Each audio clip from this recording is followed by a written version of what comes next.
इसको फिर यहाँ तक रोक लेते हैं और जिन्होंने जितना भी काम कर लिया है उसको रोक लें और इसको फिर अगली क्लास में कंटिन्यू करते हैं।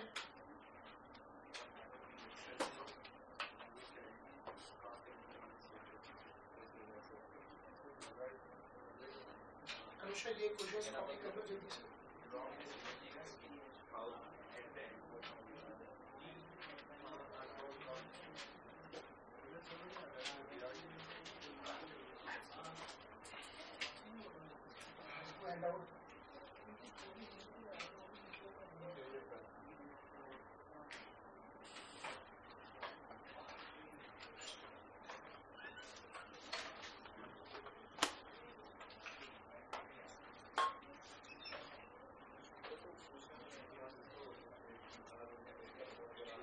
आप उसको एसएमएस कर दो, सुबह से सबको एसएमएस करके पूछ लो कितना काम हुआ है और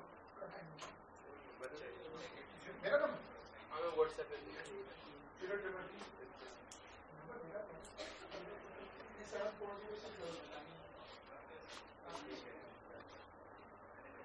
फिर 5 मिनट में बस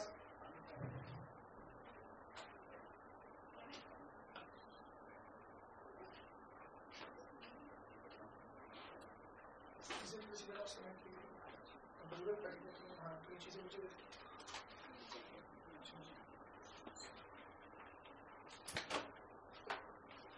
आगे दोनों पीछे बैठे आराम से चीजें बैठ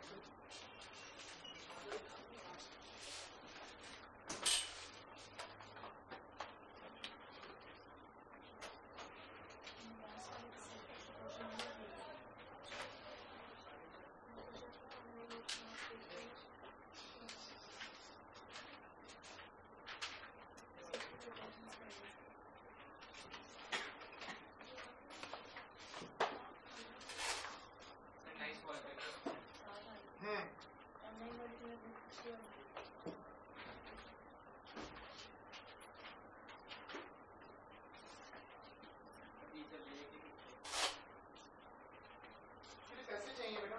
सर आप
माचिस रोकनी है प्लीज, माचिस रोकनी है।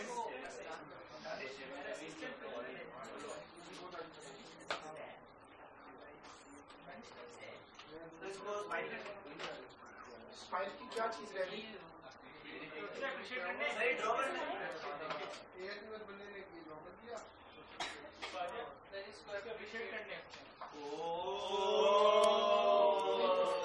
उस तरह अप्रिशिएट नहीं करना। ये अब एप्रिसिएशन तो फिजिकल सेंस में होगी, इसमें काम करना पड़ेगा। हाँ मुझे लेकिन उसका नवंबर 14 का कौन सा वाला पेपर था जो हमारा इनकम्प्लीट हो गया?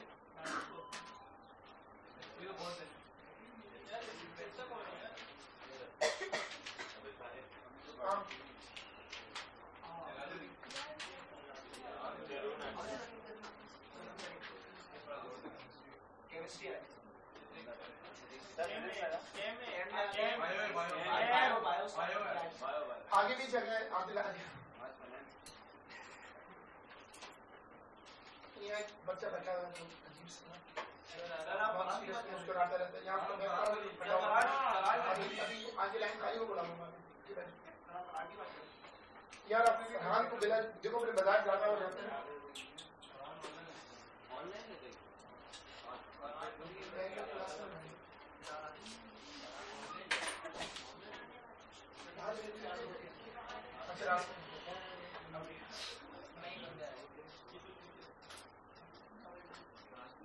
इसमें हमने जहाँ तक लास्ट टाइम डिस्कशन की थी, हाँ सर वो एक चीज बोलो। सर वो स्कूल में हम लोग सर प्रिपेयर करा रहे थे, तो वो हेडिंग वाला डलवा ही कराते हैं। हाँ वो फिर मैं उस पर कोई कमेंट नहीं कर सकता। स्कूल का नाम क्या?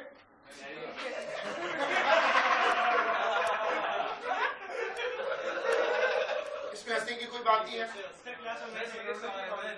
मैंने सीरियसली जवाब दिया है यार। सर वो हेडिंग लिखवा ही कराते हैं और वो पैराग्राफिंग कराते हैं। तो मैंने तो उसका ऑलरेडी सवाल का जवाब दे दिया है यार। सर से सॉरी। किस बात की सॉरी यार? उनके स्कूल का स्टाइल है, इसमें क्या प्रॉब्लम? स्कूल का मेरा राइट है, इतना मेरा राइट बनता है कि मैं जैसे आप लोग अपने दोस्तों के साथ जोक्स करते हैं, मेरा स्कूल में तो राइट बनता है। लेकिन अब उसके स्कूल में हो रहा है तो और किसी और स्कूल में नहीं, और खाली उसी के स्कूल में हो रहा है।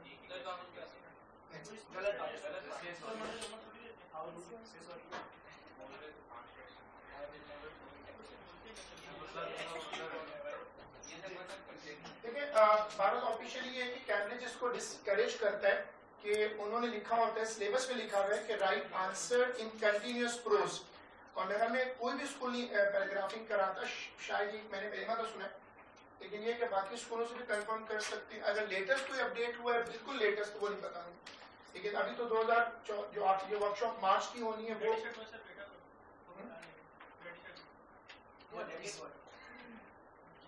डर्टी शर्ट को सब कुछ पता है बेटा। 2 साल बाद उसी की फॉर्म में जॉब कर रहे होगे। 2 साल से या फिर ब्रिगेड वाले केस होगा सब कुछ जो अगस्त में केस होता है उसका सोचो ना यार। थोड़े से लंबी कर रहा है। हाँ गलती कर रहे हैं ना, कितनी लंबी करेगा, बस ये लेवल खत्म करने का सोचे हैं। अच्छा इसमें सब लोग जून 16, मैंने ये पेपर अपने ग्रुप पर भी पोस्ट किया है और मैंने आपसे कहा था कि जून 16 के पेपर डाउनलोड कर लें। यार आप आवाज ना हो प्लीज। देखो हमारी हफ्ते में एक क्लास है, मैंने पहले भी कहा था कि हमें वो इकोनॉमाइज नहीं होता कि शोर हो। जून 16 51 हमारा एक पेपर इनकम्प्लीट भी रहता है और बातचीत रोकनी होगी प्लीज। एक पेपर इनकम्प्लीट भी रहता है, वो भी पूरा करना है और इस पेपर को भी शुरू करना है। आज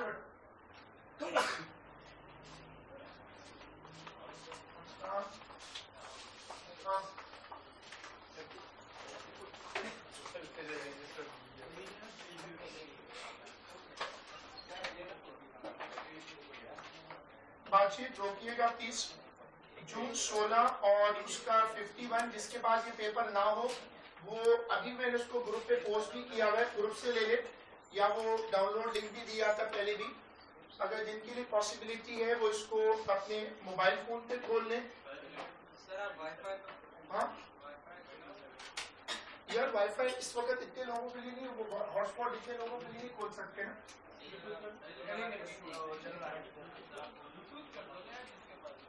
इसके बाद वो पेपर है शायान के पास ना।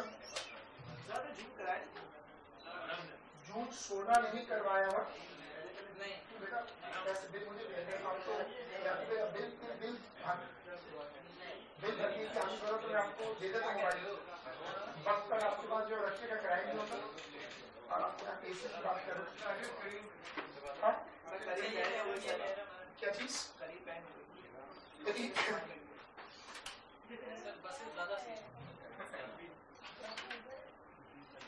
चले सब लोग प्लीज बातचीत रोकें और देखिएगा इसमें कि हमने एक पेपर शुरू कर रहे हैं जून 16 और जून 16 का 51। जून 16 का 51 a student is investigating the characteristics of different LEDs। यार वो मुझे पता है इनकम्प्लीट है, लेकिन मैं उसको अभी कराऊंगा ना तो आप भी कुछ लोग आ रहे हैं तो वो अजीब सा एक मिक्सचर हो जाएगा, तो वो मुझे ये कराने दो, ये पूरा हो जाएगा फिर वो भी करना। मुझे बच्चे ने ऑलरेडी बताया हुआ है।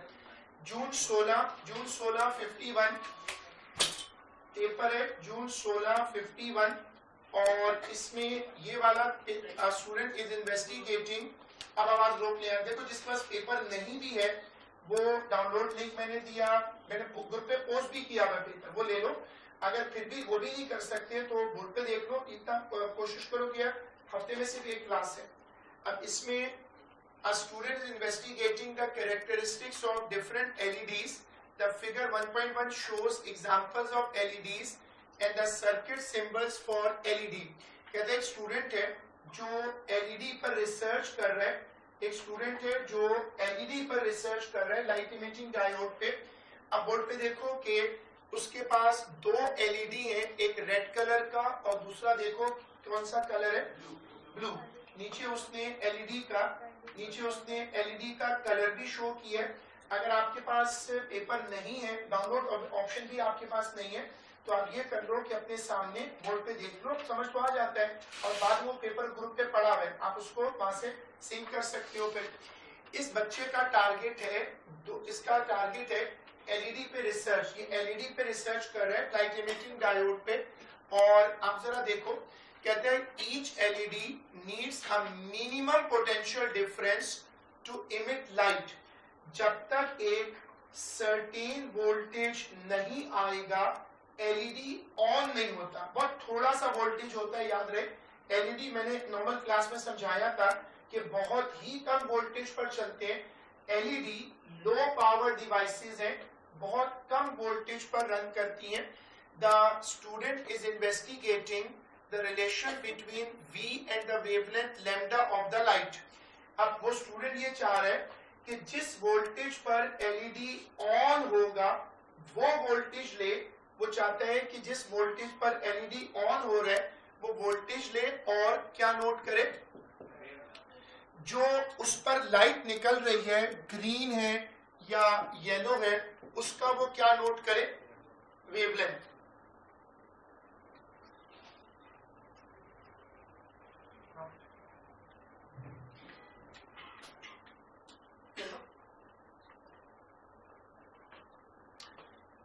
उसका ये टारगेट है कि वो ये लैम्डा नोट करे, और लैम्डा उसका टारगेट है, वो चाह रहा है कि लैम्डा नोट कर ले।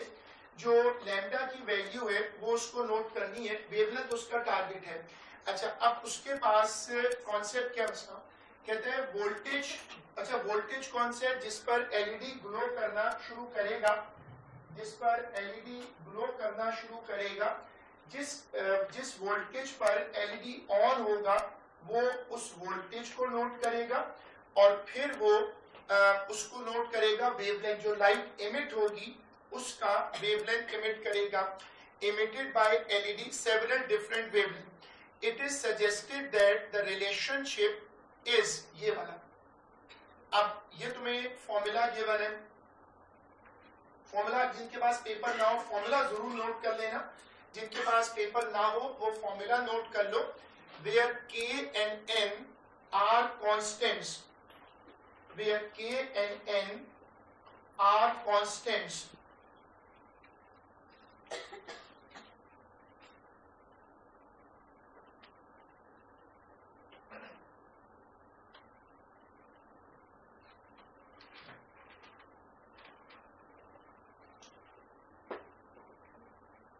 अब सब लोग इस क्वेश्चन को अपने दिमाग में नोट कर लो। देखो क्या होता है, सब लोग क्वेश्चन नोट कर ले, और जिनके पास क्वेश्चन ना हो वो बोर्ड से नोट कर ले।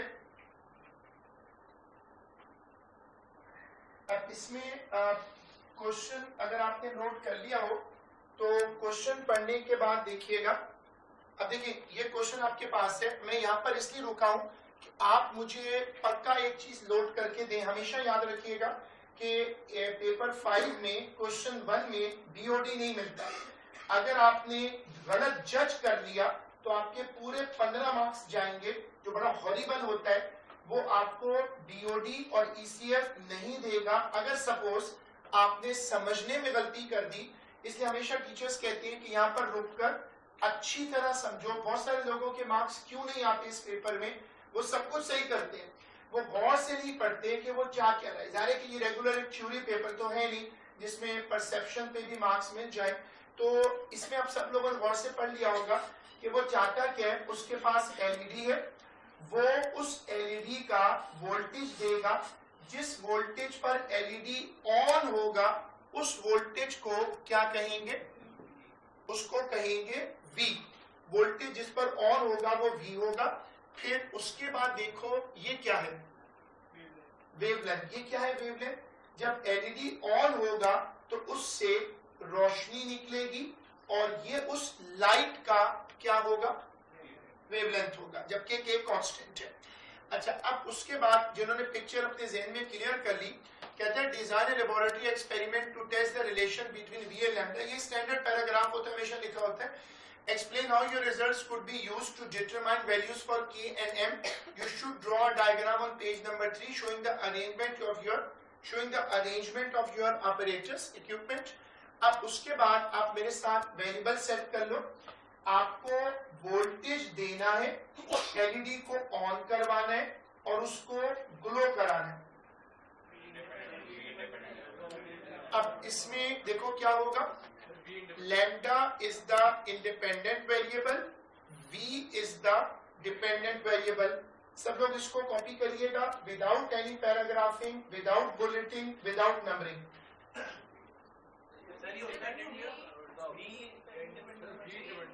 ये मैंने पहले भी कहा था। देखो यही उसने पेपर में लोगों को भी धोखा दिया होगा। सिंगापुर का पेपर, हमारे लोग खैर स्मार्ट है, इनके ये कहना नहीं चाहिए, लेकिन भारत इनके लोग तो इतने स्मार्ट नहीं होंगे, लेकिन भारत परसेंटाइज ऊपर ही होता है, हमारे साथ ही होता है। लेकिन भारत ये जजमेंट उनके यहाँ भी बड़ी डिस्कस हुई जब पेपर हो गया। इसमें देखो तुम लैम्डा ही बदलोगे। अगर तुम इस पेपर को अपने पास डाउनलोड करके सामने रखो ना, तो तुम देखोगे 2 एलईडी हैं, इसमें 2 एलईडी हैं। और तुम सोचो कि अगर तुम वोल्टेज दे रहे हो तो जिस वोल्टेज पर एलईडी ऑन होगा वो तुम कैसे बदल सकते हो? अगर तुम आहिस्ता आहिस्ता वोल्टेज दो तो किस वोल्टेज पर एलईडी ऑन होगा वो इंडिपेंडेंट कैसे हो सकता है? वो तो तुम्हारे इख्तियार में है ही नहीं।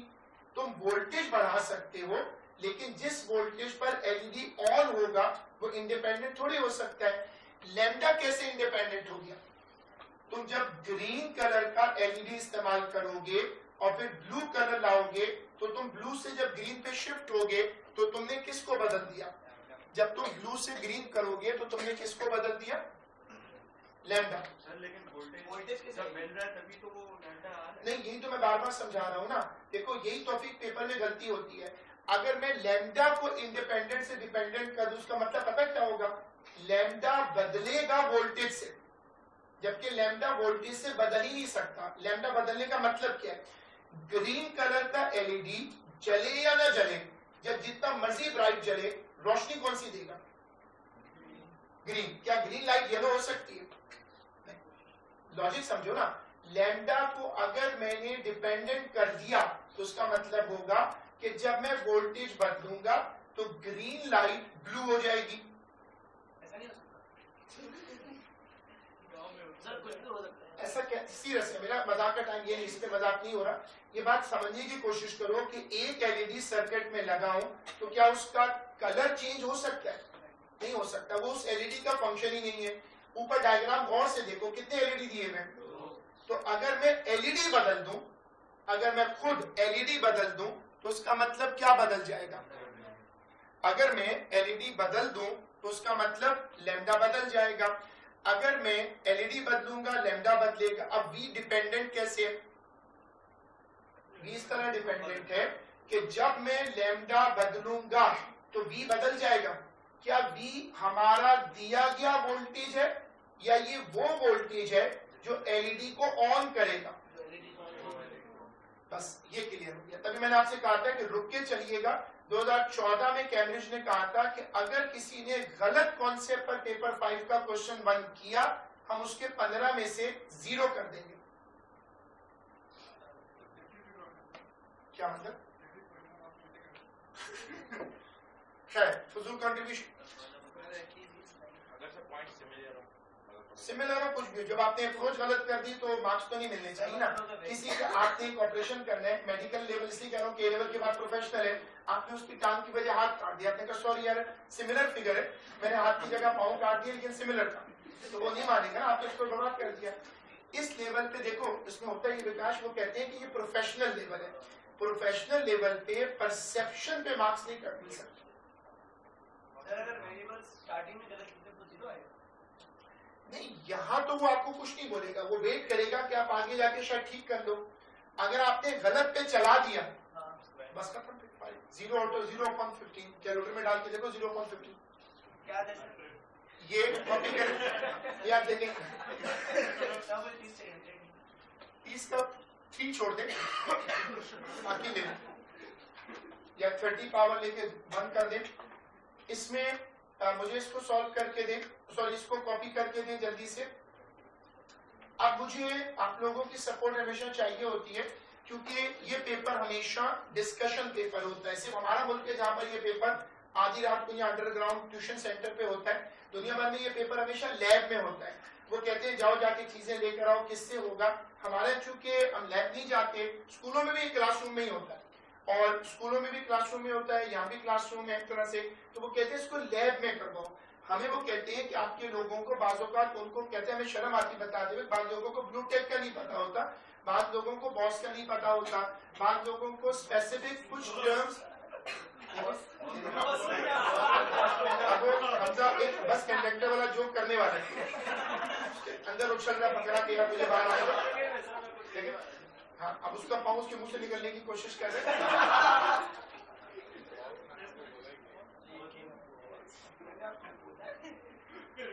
चलिए प्लीज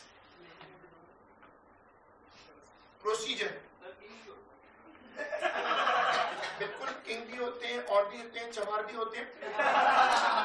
पावर सप्लाई, अच्छा सुन, इसमें अब मुझे सपोर्ट करें। अब देखिए मुझे बातचीत नहीं चाहिए। अगर मुझे वोल्टेज बदलना हो, अगर मुझे वोल्टेज बदलना हो तो मेरे पास 2 ऑप्शन है। एक तो आप ओ लेवल से जानते हो, ये जो ऑपरेटर्स है वोल्टेज कंट्रोलर, ये पोटेंशियल डिवाइडर है। Very good operators. मैंने आपको बताया था कि ए स्टार बच्चे रियोस्टेट नहीं लगाते क्योंकि वो बड़े वोल्टेज पे सूट नहीं करता। लेकिन जो डायोड है, एलईडीज है, क्या वो बहुत कम वोल्टेज पर चलते हैं? जिन्होंने चैप्टर पढ़ लिया एलईडी का, डायोड का, ज्यादा से ज्यादा वोल्टेज कितना होता है? 15 वोल्ट मैक्सिमम। और करंट कितना होता है? 25 मिली एम्पियर। 25 मिली एम्पियर उसका करंट है, जो कि कभी फील भी नहीं हो सकता, इतना कम करंट है। ये पावर सप्लाई है। पावर सप्लाई में ये मैंने इंट्रोड्यूस इसलिए करवाया कि इसको कैम्ब्रिज बहुत अप्रिशिएट करता है। हमारी लैब में ये होती है, हम बच्चों को देते नहीं क्योंकि वो उसको खराब कर देते हैं। क्योंकि जाहिर है हमें आदत है, कोई नॉब मिल जाए तो उसको यूं घुमाते हैं, और जाहिर है कि ये उसके लिए बहुत सेंसिटिव होती है और ये बहुत महंगा ऑपरेटस है। इसके अंदर एक बिल्ट इन पोटेंशियल डिवाइडर होता है, प्लस इसमें वोल्ट मीटर भी लगा होता है। ये एक 2-in-1 ऑपरेटस है। इसमें वोल्ट मीटर भी है और पोटेंशियल डिवाइडर भी। वरना फिर वोल्ट मीटर अलग से लगाना पड़ेगा। और आप देख रहे हो इसका डिस्प्ले डिजिटल है, तो इसका मतलब एक्यूरेट भी बहुत होगा। एक ऑप्शन है मेरे पास पावर सप्लाई के लिए, पोटेंशियल वेरिएबल पावर सप्लाई। दूसरा वही पुराना ऑपरेटस। क्या मैं इस सवाल में रियोस्टेट यूज कर सकता हूं? अभी मैंने उसका जवाब खुद ही दिया है। Good, very good. शायद कर सकता हूं। क्यों? क्योंकि ये जो डायोड है ये ज्यादा वोल्टेज पे चलने वाला नहीं है। इसमें अगर तुम रियोस्टेट लगाना चाहो तो बिल्कुल लगा सकते हो। अब तो मेरे साथ चीजें इकट्ठी कर रहे हो। अब ये बताओ वेवलेंथ कैसे निकालो? जो वेवलेंथ है, अगर आपको एएस याद हो, एएस फिजिक्स, तो वेवलेंथ कैलकुलेट करना एक बहुत मुश्किल काम होता है, क्योंकि आपको याद होगा वेवलेंथ बहुत प्रिसाइज नहीं मिलता। जो वेवलेंथ होता है ये एक मुश्किल चीज है। अब आपको ये भी याद होना चाहिए कि क्या कलर एग्जैक्टली एक वेवलेंथ होता है? जैसे अगर ग्रीन है सपोज, तो क्या एक ही ग्रीन होता है या ग्रीन में कई शेड होते हैं? ग्रीन में कई शेड होते हैं। तो ग्रीन को एक वेवलेंथ पे लेना मुश्किल है। एक तरीका जो कि बहुत स्मार्ट है, सोफिस्टिकेटेड है, वो क्या है? वेवलेंथ निकालने का डेसिमल तक एक्यूरेसी आ जाती है अगर आप क्या इस्तेमाल करें। लेकिन अगर आप ए स्टार स्टूडेंट हैं तो आप इतना आगे इतनी क्रीज छोड़ें, क्योंकि इसका मतलब बड़ा खतरनाक है। अगर आपने डायफ्रैक्शन ग्रेटिंग बोला तो क्या बोलना काफी होगा? नहीं, पूरा बताना पड़ेगा कि ये यूज कैसे होगा, लेकिन ये लिमिट होगी, स्मार्टनेस की लिमिट हो जाएगी। इसके ऊपर तो एक ही अपरेटस और है और वो स्पेक्ट्रोमीटर कहलाता है। ये जो आपकी ए स्टार के ऊपर वाली मखलूक होती है, वो सारे अपरेटस की पूरी वर्किंग अलग से याद करके जाती है। मैं कोशिश करूंगा कि उस पर एक क्लास जरूर रखी जाए। सारे इंपॉर्टेंट अपरेटस जो कि बहुत स्मार्ट अपरेटस होते हैं, जैसे ट्रैवलिंग माइक्रोस्कोप है, जैसे कि स्पेक्ट्रोमीटर है, जो कि सुपर स्मार्ट अपरेटस होते हैं। ये बहुत एहतियात से यूज करने पड़ते हैं, क्योंकि जितना सोफिस्टिकेटेड अपरेटस तुम दोगे उतना फंसोगे, क्योंकि उतनी फिर उसकी डिटेल देनी पड़ेगी। तभी तुम देखो हर मार्किंग स्कीम में लिखा होता है डू नॉट एक्सेप्ट वेग कंप्यूटर अपरेटस। जो लोग लिख के आ जाते हैं, use a suitable computer. Diffraction grating एक पॉसिबल ऑप्शन है मेरे पास। फिर एक और तरीका डबल स्लिट। नंबर 2 पर क्या ये भी वेवलेंथ कैलकुलेट करता था? क्या इसका कोई फॉर्मूला था जिसमें लैम्डा आता था? Very good, x is equal to lambda D upon A. Again ये भी स्मार्ट ए स्टार लेवल की अप्रोच है, क्योंकि इसको देने का मतलब भी क्या है? फिर आप पूरी चीज छोड़ें, फिर उसको बताएं कि मुझे सब कुछ आता है, मैं आपको सब कुछ बता रहा हूं और वो लगाएं। अब दूसरा ऑप्शन ए स्टार छोड़ दें। अब लोकल हमारा स्टाइल छोड़े, इसको आप ये करें कि जो आप उसको बोलें कि जो विजिबल लाइट का स्पेक्ट्रम होता है, उसमें जाकर कलर के आगे वेवलेंथ देख ले। अगर ग्रीन कलर का एलईडी जल रहा है तो क्या यहां से ग्रीन कलर का वेवलेंथ लेना पॉसिबल है? मैंने क्यों कहा कि ये अच्छे स्टूडेंट की पहचान नहीं होगी, एक्सेप्ट हो जाएगा, ये एक्यूरेट नहीं होगा। क्यों? एक आम बच्चों को कैसे समझाओगे? वो कहेगा कलर तो एक होता है, कलर एक होता है, लेकिन कलर का टेम्परेचर एक नहीं होता, जिसको हम लोग कहते हैं शेड। जब आप ड्रेसिंग वगैरह माशाल्लाह सब लोग अच्छी करते हैं, एक बच्चे के अलावा नहीं, कोई पर्सनल नहीं। ऑनलाइन का क्या मतलब यार? उस बच्चे का जिक्र नाम थोड़ी लिया मैंने यार, अब ये पर्सनल हो गया। अब इसमें बताओ यार प्लीज, बुरी बात। अब इसमें मुझे बताओ कि जो कलर होता है उसका टेम्परेचर वेरी करता है, तो कलर का शेड वेरी करेगा। क्या कलर शेड वेरी करने का मतलब हर कलर के अंदर भी टेम्परेचर वेवलेंथ रेंज होती है? एनीवे, आप उसको कह सकते हो कि वो जाकर कलर कहां से ले ले? डेटा शीट से। आपको डेटा शीट बनानी नहीं है, आप उसको कह दो कि जाओ खुद ही जाकर डेटा शीट देख लो और तुम्हें जो कलर मिल जाए वो लिख दो। ये इंप्रेसिव नहीं था इस पेपर में, क्योंकि वो कहते हैं कि हर कलर का एक वेवलेंथ नहीं होता। हमने चीजें इकट्ठी की और अब आप मुझे बताओ कि मैं वेरिएबल कैसे कंट्रोल करूं। कंट्रोल और वेरिएबल आपको पता है कि इसका मतलब क्या है? क्या चीज बदलोगे और इसको कंट्रोल करने का मतलब। हमने वेरिएबल तो तय कर लिए थे, मुझे कांस्टेंट बता दो। अगर एलईडी, याद रखा जाए कि ऑफिशियली एलईडी बहुत छोटे होते हैं, वो जो आपके मोबाइल फोन्स में और ये जो मोडेम्स वगैरह पे लगे होते हैं, एलईडी बहुत छोटे होते हैं, तो क्या उनका ऑन होते वक्त कलर बहुत हल्का सा आएगा? तो क्या एक्सपेरिमेंट को मैं डार्क रूम में कंडक्ट करूं? डार्क रूम क्या लगता है अंधेरे से? ये बच्चा जो है तारे जमीन पर जो ये वही बच्चा बनने की कोशिश कर रहा है। वो बच्चा तो नॉर्मल था बिल्कुल यार, लेकिन अच्छी एग्जांपल दी उसने, डर लगता है मॉम आई एम स्केयर्ड। तो ये बताओ, देखो बात जो हमजा कह रहे हैं, वो जो 2-3 लोगों ने मेरी बात पिक की है, कुछ नहीं समझ पा रहे, क्या मैं लिखूं जिससे वो बहुत हैरान होते हैं कि आप लोग कौन है, कहां से आए? अंधेरा कर दे पूरी लैब में? ये नहीं हो सकता, ये नहीं करना चाहिए। ये नहीं मैं कह रहा कि ये इसको एक्सेप्ट नहीं करेगा, इससे बहुत नेगेटिव इंप्रेस होगा। क्या लैब में एक ग्रुप अकेला एक्सपेरिमेंट कर रहा होगा, पूरा लैब अंधेरा कर दें? ऐसा नहीं होता। उसको चाहिए कि वो एक्सपेरिमेंट करते वक्त उसके गिर्द एक कार्डबोर्ड का पार्टीशन लगाए, जैसे वो डॉक्टर्स के रूम्स में होता है, एक पार्टीशन हो गत्ते का, वो लगाए और उस टेबल को ऑप्टिकल आइसोलेशन कर दे। उस टेबल के ऊपर कोई लैंप जल रहा है उसको बंद कर दे। पूरे कमरे में अंधेरा नहीं किया जाता। ये दुनिया भर में लैब में हमारे मुल्क के अलावा कोई कर ही नहीं सकता। जाओ जाके लाइट्स ऑफ कर दो, बच्चे छुपन छुपाई खेलना शुरू हो जाता है, हाइड एंड सीक। आजा तो हाइड भी नहीं हो सकता। Dark room. तो डार्क रूम जो है वो दुनिया भर में क्यों नहीं किया जाता, सोच के बताओ। एक लैब में डार्क रूम करना बहुत खतरनाक है। डर लगेगा, सीरियस है, मजाक हो गया, सीरियस क्यों बताओ। लैब जो होती है वो सेफ एरियाज नहीं होते। आप कभी भी लैब में फुल अंधेरा नहीं करते, ये लॉजिकली हमारे मुल्क में अलाउ कर देते हैं। वो कहते हैं भाई आप लोग चूंकि डफर हैं तो आप लोग ठीक है लिख दें। हमारे लोग जैसे उस दिन सॉरी जवाब मजाक से कह रहा था वियर अ लेड सूट, तो वो कहते चले ठीक है भाई आप लोग नहीं भागते कर दें अंधेरा, लेकिन आप लैब में अंधेरा नहीं करते। आप उसको बोलेंगे कि वो ब्राइटनेस कंट्रोल करे और क्या करे, उसको ऑप्टिकल आइसोलेशन कर दे। और फिर और क्या कंट्रोल करूं, क्या अपरेटस में टेम्परेचर भी कंसर्न होगा। एलईडी एक वीकनेस कैरी करता है, क्या एलईडी सेमीकंडक्टर है, और अगर सर्किट ओवरहीट कर जाए तो क्या एलईडी की परफॉर्मेंस इफेक्ट हो सकती है। एलईडी एक सेमीकंडक्टर है, बिल्कुल होगी।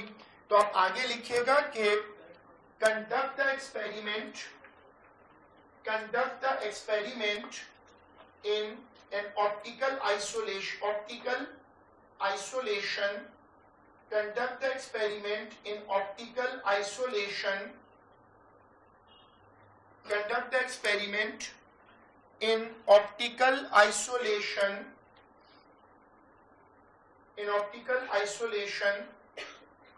full stop। अब यहां अगर मैं रुक जाऊं और अगला आइडिया दूं तो मेरा वो ये सेंटेंस काट देगा। क्यों, तुमने ये नहीं बताया कैसे। आगे लिखो कि use a cardboard sheet as a boundary around the table. Use a cardboard sheet as a boundary around the table, full stop। Use a cardboard sheet as a boundary around the table, full stop। Switch off the light on the table, switch off the light on the table। Temperature का क्या करूं, जिसको ये बहुत पसंद करते हैं, जिसको हमारे यहाँ प्रैक्टिस में नहीं लाया जाता। हम किसी चीज को ऑन करते हैं तो ऑन करके छोड़ देते हैं, वो चीज खुद ही दम निकल जाए। इलेक्ट्रिकल डिवाइस तो ठीक है, वो कहते हैं कि डिवाइसेस को बंद करो और बंद करके उसको कूल डाउन होने दो।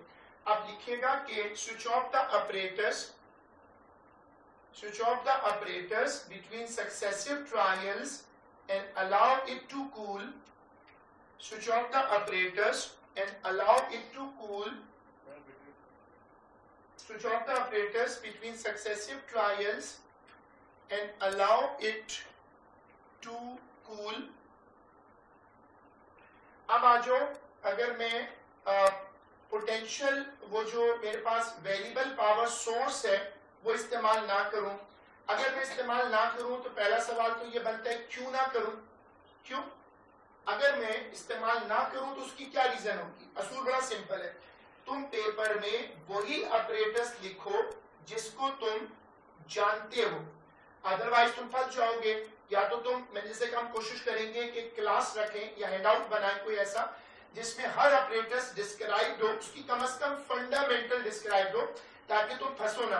तुम जितना हाई टेक अपरेटस दोगे उतना फंसोगे, क्योंकि उतनी उसकी कॉरेस्पॉन्डिंग डिटेल होती है। अब तुम ये बताओ कि क्या हम लोग ज्यादा कंफर्टेबल इसमें हैं, हम इसके बारे में सब कुछ जानते हैं, ये पैरेलल में लगेगा, इसको यूज करने से पहले टैप करते हैं, इसमें जीरो एरर हो सकता है, इसको यूज करते वक्त ख्याल रखना होता है कि इसकी रेजिस्टेंस ज्यादा हो, we know all out about it. इसके against why we should not go for variable power source. हमें कभी आज तक यूज भी नहीं किया, कभी पढ़ा भी नहीं, यूज तो मैंने इसको भी ज्यादा नहीं किया इसके अलावा। तो अब ये एक ऑप्शन है पीडी, लेकिन क्या पीडी में एक्यूरेसी ड्रॉप करेगी। क्या एलईडी एक कम वोल्टेज पर चलने वाली डिवाइस होने की वजह से इसको यूज करने में इश्यू आएगा, क्योंकि ये तो बड़ी डिवाइसेस में कामयाब है। खैर पीडी के लिए एक ऑप्शन है मेरे पास वोल्ट मीटर, दूसरा ऑप्शन जो extreme level of accuracy touch कर जाएगा, यानी कैलिब्रेटेड सीआरओ। क्या सीआरओ यूज करना ज्यादा स्मार्ट होगा? क्यों? दो रीजंस। क्या सीआरओ छोटे से छोटा वोल्टेज उठा लेगा? हम बार बार छोटे वोल्टेज की बात क्यों करें? क्योंकि एलईडी इतना छोटा सा जो है, इसने तो 2-3 वोल्ट के ऊपर जाना ही नहीं है। ये तो बच्चा एक एलईडी है छोटा सा, 10 एलईडी मिलकर 10 वोल्ट नहीं बनते। ये पूरा एलईडी टेलीविजन जो होता है वो 4 बड़े सेल पे चल जाए, इतना कम लोड है उसका, तो सीआरओ स्मार्ट होगा। लेकिन सीआरओ जब यूज करें तो दो बातों की खप पड़ जाती है। एक, सीआरओ की कैलिब्रेशन बताना आपका फर्ज है, और दूसरा सीआरओ की स्क्रीन कैसे यूज होगी। आप अगर ये कह के भाग गए कि यूज एट सीआरओ तो बहुत बुरा होता है। सीआरओ में क्या बताना पड़ेगा? बताओ, सीआरओ में दो चीजें क्या बतानी पड़ती हैं? कैलिब्रेट करना कैसे, कैलिब्रेट कैसे करोगे, और दूसरा सीआरओ की स्क्रीन कैसे यूज होगी। क्या यहाँ पर ये उसकी एक्सप्लेनेशन होगी? ये अगर तुम पेपर में बनाते हो और फिर उसको बोलते हो कि वो वोल्टेज के लिए क्या रीड करे? वोल्टेज के लिए एम्पलीट्यूड रीड करे। क्यों? Amplitude is a measure of height of the escape and it is the measure of voltage है। हमने काफी चीजें इकट्ठी कर ली। हमारे पास अब ये ऑपरेटर्स है जो हम लगाना चाहते हैं। हमने कंसेसिस जो किया वो पोटेंशियल डिवाइडर पे किया हुआ है। हमने पोटेंशियल डिवाइडर पे कंसेसिस किया है, और एक एलईडी है। ये बताओ कि एलईडी की, अभी प्लीज इस बोर्ड पे देखते रहिएगा, ये बताओ कि एलईडी की डायरेक्शन मैटर करती है? क्यों? गुड, फॉरवर्ड बायस और रिवर्स बायस। और उसके बाद देखो ये क्या वजह है कि ये इतना नीचे क्यों लगा हुआ है? ऐसा तो नहीं होता आमतौर पे, किसी वजह से ये इतना नीचे लोएस्ट पॉइंट क्यों? क्योंकि मैं आहिस्ता आहिस्ता इसके अक्रॉस क्या करूंगा?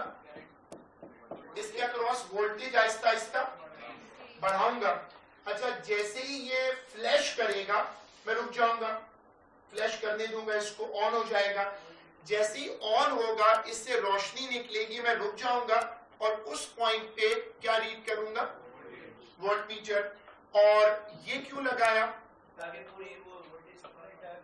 पूरा वोल्टेज इस्तेमाल हो जाए। बिल्कुल गलत आंसर, पूरा वोल्टेज इस्तेमाल ना हो, ये बिल्कुल गलत। और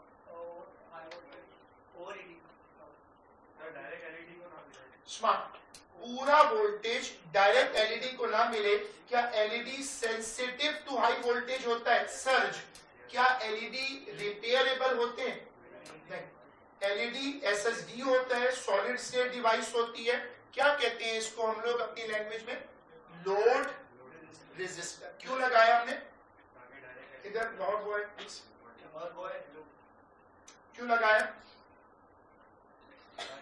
ताकि जैसे तौफीक ने कहा सारा वोल्टेज एलईडी को ना मिले। अब एक सेकेंड, ये बताओ कि अब ये जो स्लाइडर है इसको मैंने यहां नीचे क्यों रखा? ताकि मैं 0 वोल्टेज से शुरू करूं और आहिस्ता आहिस्ता वोल्टेज बढ़ाता जाऊं। अच्छा, ये बताओ कि तमाम टीचर्स बड़ी बड़ी बातें करके स्पेक्ट्रोमीटर, सीआरओ, फिर इतने सस्ते पर क्यों कॉम्प्रोमाइज करते हैं? रूल ये क्यों लेते हैं? इसलिए कि आपको एक हमेशा वो लेवल लेना होता है जिसमें आपको क्रीज ना छोड़नी पड़े। स्टैंडर्ड यही है, सेफेस्ट यही है। आप कभी भी नोट्स बनाते वक्त या डायग्राम बनवाते वक्त हाई लेवल को टच नहीं करें तो बेहतर होगा। अब आगे हर स्टूडेंट की अपनी मर्जी है, वो कितनी क्रीज छोड़ सकता है। मैंने आपको बताया है कि क्या क्या यूज होगा, क्या क्या यूज हो सकता है। अब आप सेफ रहकर इसको आराम से कर सकते हो। हाँ, एक क्वेश्चन था। हाँ बिल्कुल, लेकिन अभी रोक ले प्लीज डायग्राम्स को। सब लोग जो गलती करें प्लीज डिस्कशन पूरी अटेंड कर लें। ये डायग्राम यहीं पर है। हाँ बताओ। वो तो लगेगा, वो तो लोड रेजिस्टर है ना। अच्छा, इसमें आखिरी चीज बता दो मुझे कि अगर हम इस स्लाइडर को मूव करते हैं तो क्या हमें इसे आहिस्ता आहिस्ता मूव करना होगा? अगर हम इसको यूं कर दिया जैसे हम करते हैं घरों में चीजों के साथ, तो एलईडी फारिग हो जाएगा। एलईडी को डबल चेक करने के लिए कि वो सही काम कर रहा है, उसको फ्लिप भी करके देखते हैं कि ऐसा तो नहीं कि वो डैमेज हुआ हुआ एलईडी हो। एलईडी को चेक करने का बड़ा इंटरेस्टिंग तरीका होता है कि एलईडी को फ्लिप करते हैं।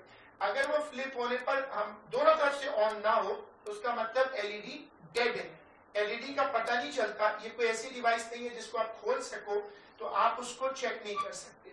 अब ये अब लेटेस्ट कॉपी होगा।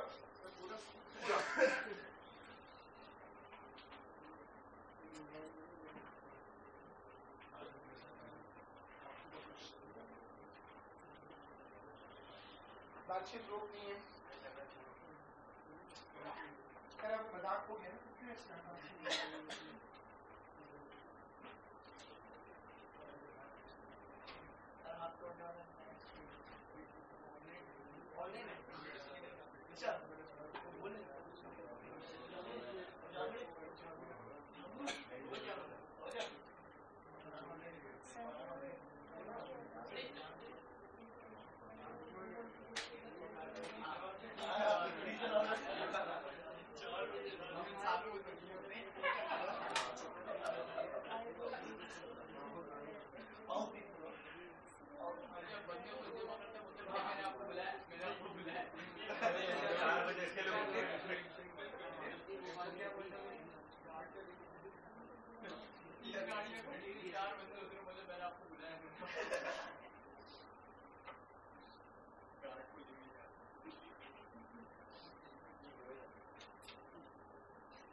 लैम्डा नहीं आ सकता।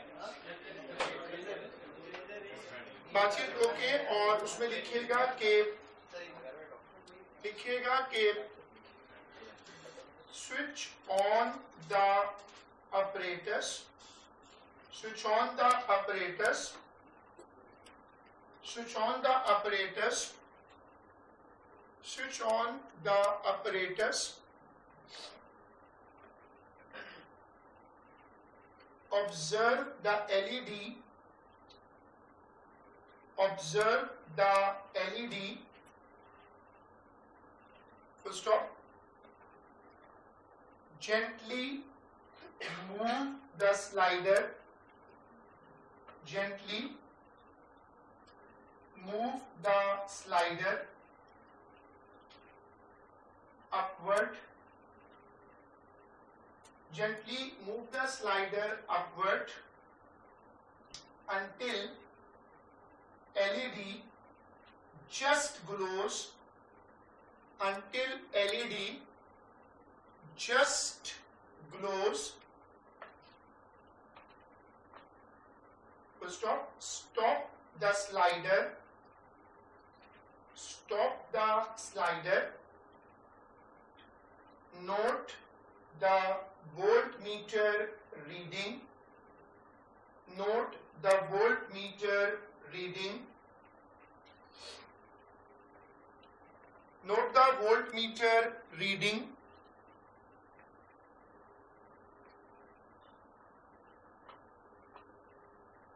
Switch off. Move the slider down. Switch off. Move the slider down. Switch off. Move the slider down. Repeat the procedure with the same LED. Repeat the procedure with the same LED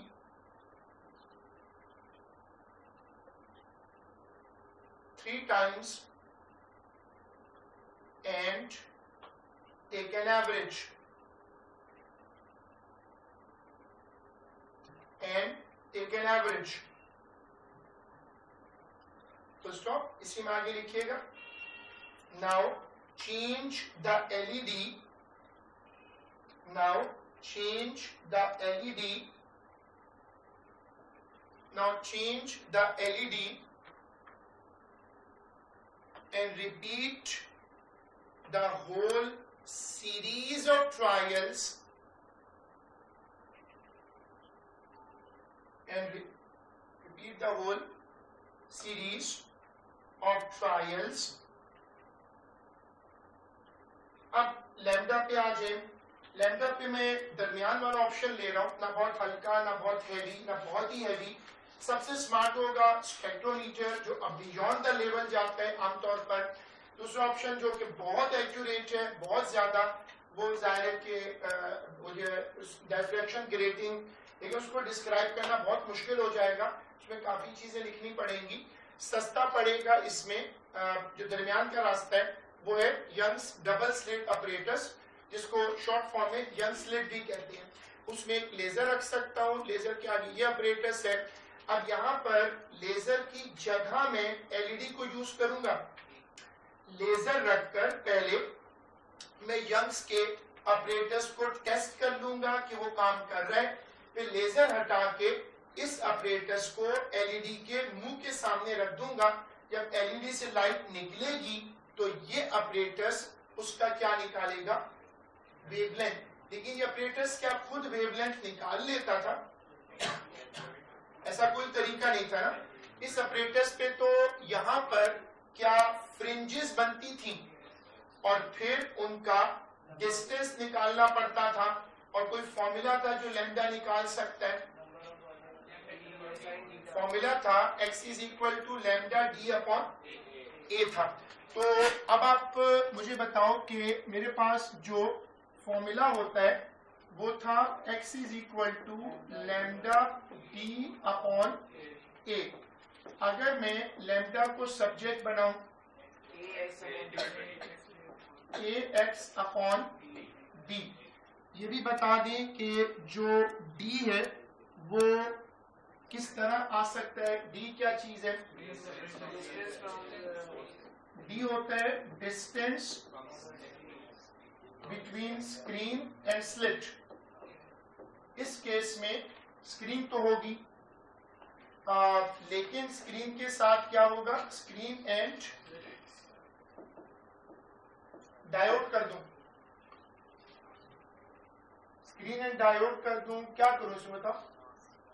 अगर आप इसमें जिन लोगों ने diode लिखा वो गलत तो नहीं था, लेकिन अगर आप इसमें एएस की रिकॉल करें तो देखिए सब लोग पार्टिसिपेट करें, कुछ लोग वेट कर रहे हैं या सिर्फ कॉपी कर रहे हैं और वो, हाँ बोलो।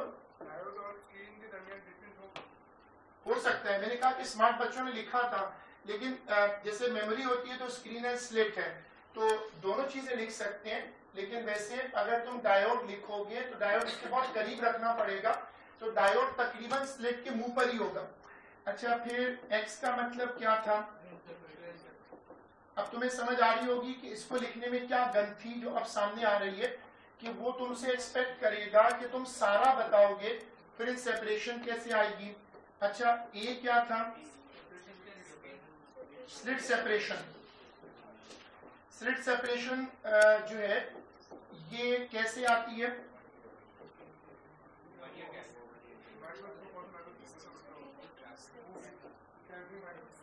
बताओ कि जो वो होती है, जो ये जो होती है लैम्डा जो होता है, ये मुझे निकालना है। मुझे बताओ कि पहले इसका बताओ, ये जो डी है ये क्या मीटर रूल से आ जाएगा? और x fringe separation travelling microscope. Very good and very accurate answer. ये आई पीस ऑफ अ माइक्रोस्कोप हो सकता है, आई पीस खाली वो जो आंख पे लेंस रखते हैं वो भी हो सकता है। अच्छा, what about slit separation? Slit separation दो ऑप्शन होते हैं, या तो लिखी भी होती है उसके ऊपर, अक्सर लिखी भी होती है, और लिखी भी ना हो तो फिर वर्नियर कैलिपर। Very good. ये सब मैं उसमें डालकर क्या निकालूं? और क्या हर ट्रायल में इसको यूज करना पड़ेगा? और इसके लिए थोड़ी देर तक उस एलईडी को जलते रहना चाहिए, वरना तो इट वोंट वर्क ना। थोड़ी देर तक एलईडी जलता रहेगा और फिर ये अपरेटस काम करेगा। अब आप सिर्फ फॉर्मूला के 2 स्टेप कॉपी कर लो। जो मैंने नीचे लिखा है वो आपको रेड वाला कॉपी करने की जरूरत नहीं है।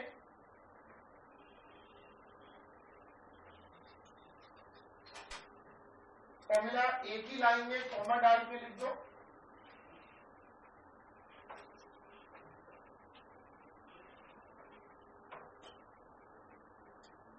अब इसमें मैंने बताया था कि हमारे यहाँ लोगों ने एक नया रिवाज डाला हुआ है, और ये हमारी जो ए स्टार मखलूक है इन्होंने मसला किया हुआ है। इन्होंने क्या किया हुआ है, 2-2 डायग्राम्स का रिवाज डाल दिए। तो आप इसमें ये करो कि अब ये डायग्राम भी कॉपी होगी। अगर जगह है, जिसके पास नहीं है ना बनाए, जरूरी नहीं है। नहीं, आप जरूरी नहीं, आप चाहो तो कर सकते हो। इसमें मैंने तो देखो सिंपल रखा होता है ना, हमारे जिन लोगों ने पेपर में जिनके बहुत हाई मार्क्स थे उन्होंने इसी को ना डायोड के आगे फिट कर दिया था, लेकिन इसको फिट करना बहुत मुश्किल है, बहुत सारी चीजें उसमें गलत हो जाती हैं। तो मैंने इसको कहा कि अलग शो कर दो। अगर अलग शो नहीं करना चाहते तो मत करो, तुम्हारी मर्जी है। सेफ रहना बेहतर है, बजाय इसके कि तीनों विकेट छोड़ के बैट घुमाया जाए।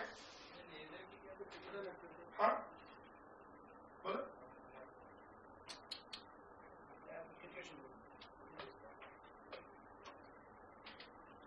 अभी तो ब्लाइंड का भी मैच, ब्लाइंड का मैच जीत गया। तभी मुझे शक हुआ इसकी शर्ट देख के ना ख्वाजा की। आज ख्वाजा ने मुझे कहा था कि ब्लाइंड वाला जीतेंगे, और ब्लाइंड वाले ब्लाइंड करते आज पैसे ब्लाइंड पे लगाएंगे हमारी।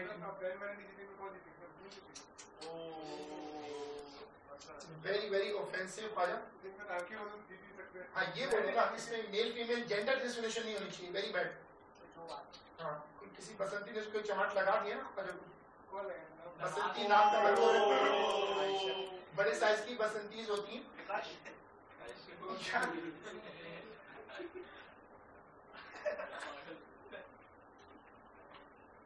सब लोग अब इसको कॉपी करिएगा, और ये आपकी मर्जी होती है कि आप पेपर में कितना रिस्क लेते हो। आप 15 में से 15 टच करने की कोशिश करते हो, या 10 तक अपने आप को, या 11 तक एडजस्ट कर लो।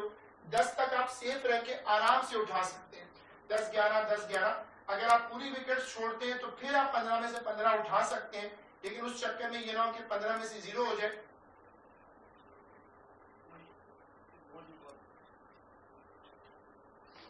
मैंने बताया कि यहां पर असल में डायोड आएगा।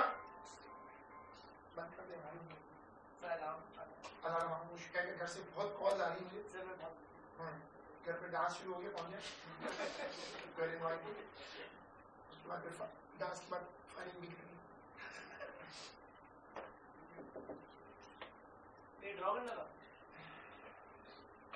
लिखिएगा,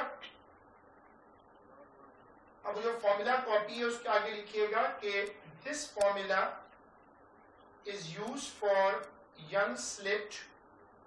This formula is used for Young's slit. This formula is used for Young's slit.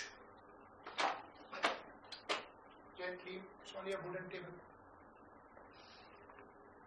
अब इसमें मुझे बताओ कि मैं यंग्स का फॉर्मूला एग्जामिनर को कैसे समझाऊं कि अब फॉर्मूला मैंने दे दिया, मुझे ये स्टैंडर्ड टर्म्स हैं तो बताने की जरूरत नहीं है, मुझे बताना ये चाहिए कि वो ये वैल्यूज कहां से पूरा करेगा। लिखिएगा कि instead of laser use the light of diode. Instead of laser use the light of diode. Instead of laser use the light of diode. Use the light of diode. Use meter rule to find बड़ा D. Use meter rule to find बड़ा D.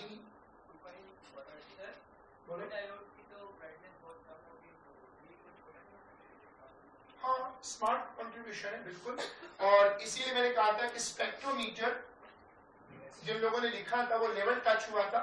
Spectrometer इतना ज्यादा accurate होता है कि हमारी आई में जब टेस्ट होता है, नंबर वगैरह कभी किसी ने चेक कराया हो तो पाकिस्तानी बड़ा इंप्रेस होते हैं उस मशीन को, बल्कि चिपक ही जाती है, उतरती नहीं उससे, जिसके अंदर एक लाइट घूमती है और वो आई में आती है। उसके बाद एक इमेज शार्प होता है आगे पीछे होके ना।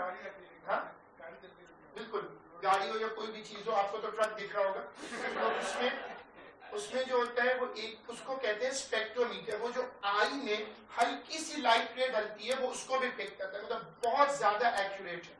खैर, हम अभी जवाब की जो बात है बिल्कुल सही है, मैं उसको आगे नहीं दे जाता।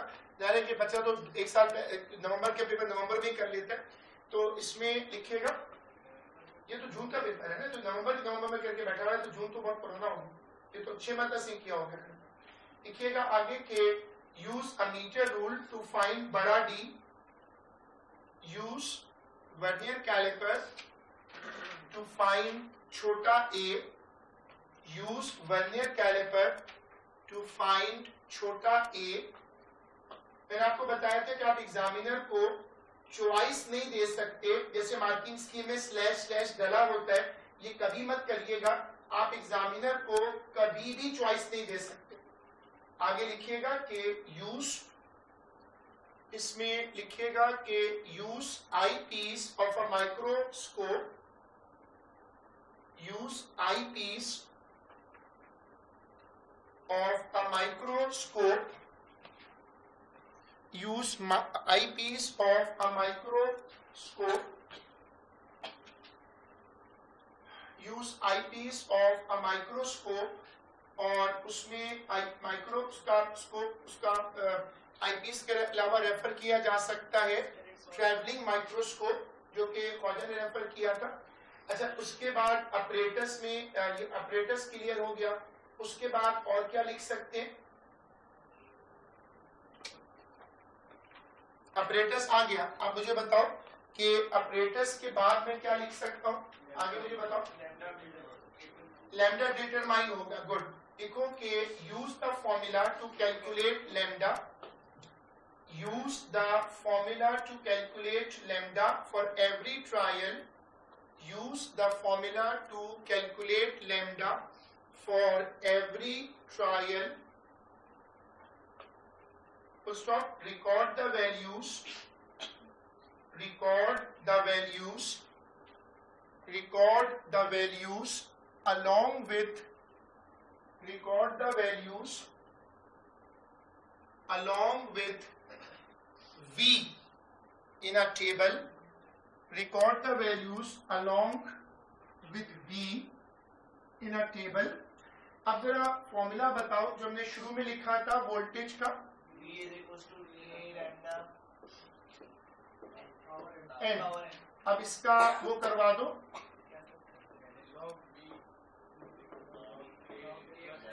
सर ये क्या है, बार-बार मैथ्स आ जाती है। मैथ्स का भी यही क्वेश्चन है।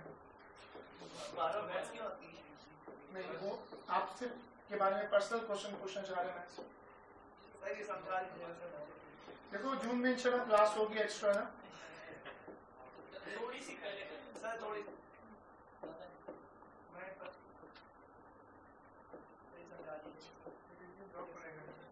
यार तो इसके साथ तुम लोग देखो इसकी ये हेल्प तो करो, नहीं तो तुम लोगों की हेल्प बनती है। लेके बैठा है सर, ये एज पे बैठ के 2 महीने पहले। अब इसमें मैंने सारी वैल्यूज लिखी हैं। अब इसमें जो आप इससे कंपेयर कर लो। अब मैंने आपको बताया था कि ये आप पेपर में शो नहीं करेंगे, लेकिन सब लोग इक्वली मैथ्स में स्मार्ट नहीं होते, कुछ बच्चों का मैथ्स मेन सब्जेक्ट नहीं है, तो आपको ये शो करना होता है, लेकिन आप पेपर में इसको शो नहीं करेंगे। आप इसको अभी कोई कॉपी करना चाहे तो कॉपी कर ले। आप सिर्फ मुझे बताइएगा कि ग्रेडियंट क्या है। ग्रेडियंट m होगा, m जो है वो n के बराबर होगा और c किसके बराबर होगा, log k के। तो अगर मैं k को सब्जेक्ट बनाना चाहूं तो k क्या होगा, 10 पावर c।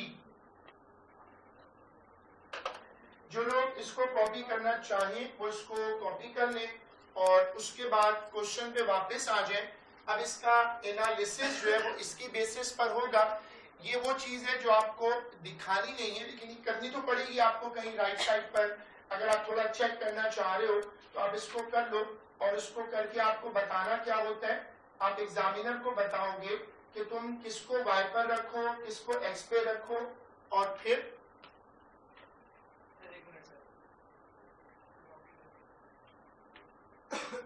अब एनालिसिस में हेल्प कर दो। उसको क्या बोलोगे कि एक स्केच बनाए।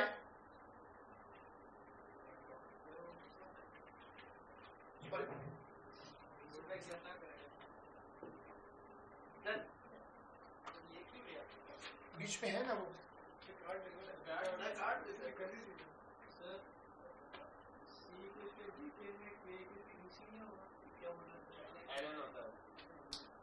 आपसे जवाब यानी क्या बात है गुस्से से नबील। वो हमने लिया है नेचुरल लॉग, एलजी लिया है। अगर एलएन लोगे तो बिल्कुल ई लिख सकते हो, तुम्हारी मर्जी होती है। लीनियर लॉ में तुम एलजी भी ले सकते हो, एलएन भी ले सकते हो। खैर हमने अब उसको ये बता दिया और अब आप इसमें एनालिसिस में आकर ये 3 बातें एग्जामिनर के लिए मेंशन कर दें। ये 3 बातें एक लाइन में मेंशन कर दें।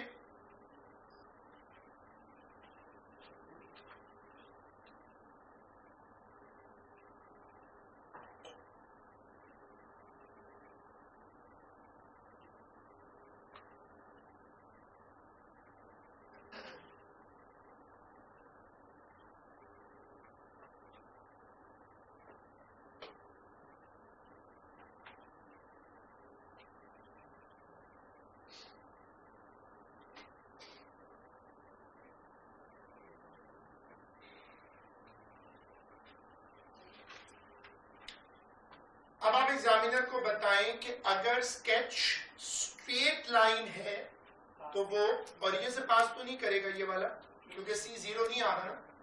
लिखिएगा कि if the sketch is a straight line with negligible fluctuation in points. लिखिएगा कि if the sketch is a straight line, if the sketch is a straight line, if the sketch is a straight line with negligible fluctuation in points, the given relation is justified. The given relation is justified. अब precautions बता दे. इसमें safety precaution तो ऐसा कोई नहीं लग रही क्योंकि कोई लेजर वेजर तो यूज भी नहीं होनी. तो इसमें सेफ्टी प्रिकॉशन तो हमने बता दी थी कि वो जो इंस्ट्रूमेंट है उसको ऑपरेटर्स को डार्क रूम में कंडक्ट करे. इसके एडिशनल पॉइंट जो मार्किंग स्कीम में वो देख ले. कहते हैं कि यूज अ प्रोटेक्टिव रेजिस्टर जो हमने मेंशन किया था.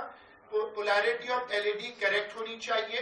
कोई ऐसा इंस्ट्रूमेंट बताओ जो एलईडी की लाइट मेजर करे, जिसमें लाइट मीटर हो सकता है और एलडीआर हो सकता है. अगर लाइट मीटर वो होता है जो लाइट की इंटेंसिटी बताता है. ये वेवलेंथ नोट नहीं करेगा, ये आपको बताएगा कि एलईडी ऑन हो गया है.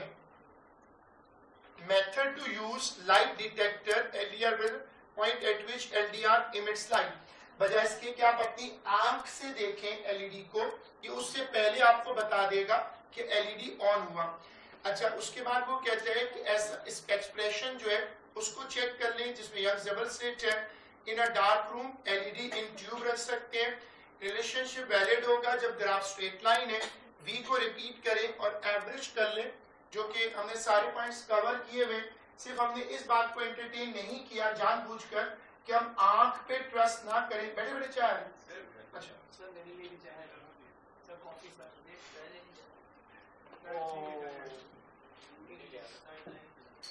अब इसमें चेक करिएगा कि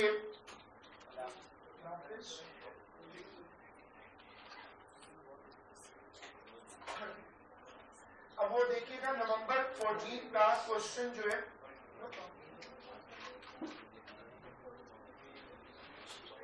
हो गया. हाँ, इसमें अपने लिए आप एक पॉइंट लिख लीजिएगा जो मार्किंग स्कीम में ऑफर था कि use LDR to check when LED glows. Use LDR to check when LED glows. अच्छा, नवंबर 14 का, नवंबर 14 का देख के बताओ कौन सा पेपर था वो जो रहता था बेटा. नवंबर 14 कौन सा? नवंबर 14 52.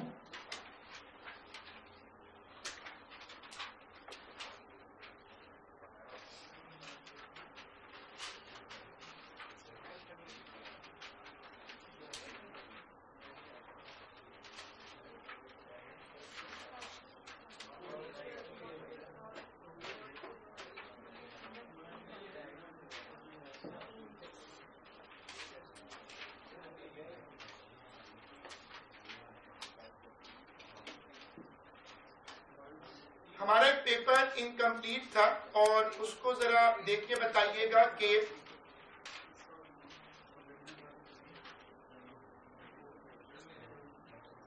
टरबाइन वाला तो हो गया. इसका ये वाला क्वेश्चन हमारा हो गया था तकरीबन. और इसमें हमने कार्डबोर्ड शीट लगाई थी, एंगल प्रोटेक्टर मार्क कराया था, लेकिन इसका कुछ रहता जरूर था. चेक करें, इसका कुछ रहता था. सेफ्टी प्रिकॉशन नवंबर जून 14 में तो वो देखें 52 वो आता है. वो ये नहीं रहता, ये हो गया मई जून 52. यार देखिए, नन्नू बाड़ू कुछ और कह रहे हैं सर. इनका हालांकि वोट नहीं है, लेकिन फिर भी चलो चेक कर लो भाई. Sorry but reality, I am sorry. बुरी बात सबके सामने नहीं बोल यार. तुम इग्नोर करो ना. तुम्हें इंसान कौन से अच्छे काम कर रहे हैं जो कह रहे हैं वो कौन से हैं. जून 14 52. Yes sir. 53 को देना है.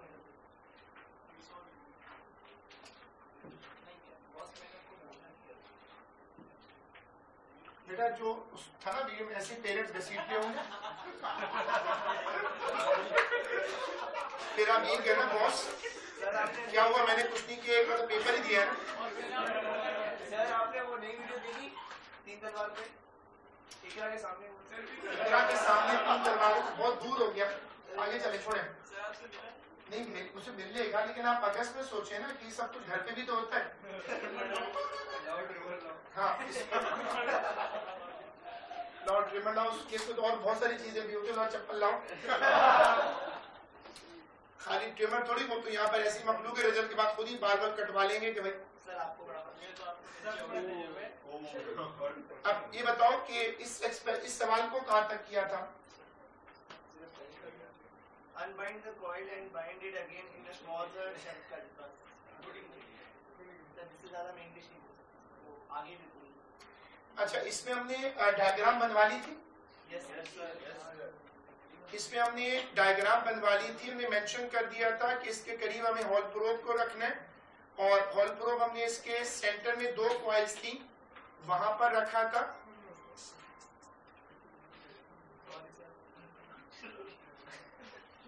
प्लीज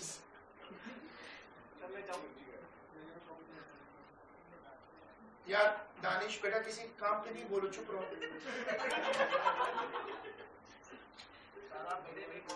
अरे नहीं बेटा, आपको कब कह रहा हूँ, हर चीज आप अपने ऊपर क्यों रख रहे हो भाई? अच्छा, आप उसे बोल रहे थे, बुरी बात यार वो। अच्छा, अब देखो, हमने ये वाला ऑपरेटर्स कॉपी करवाया था, और हमने उसमें लिखा था कि unwind the coil and wind it again with a different with a smaller circle, और हमने ये कॉपी करा लिया था। ठीक है, लिखिएगा कि हॉल प्रोब,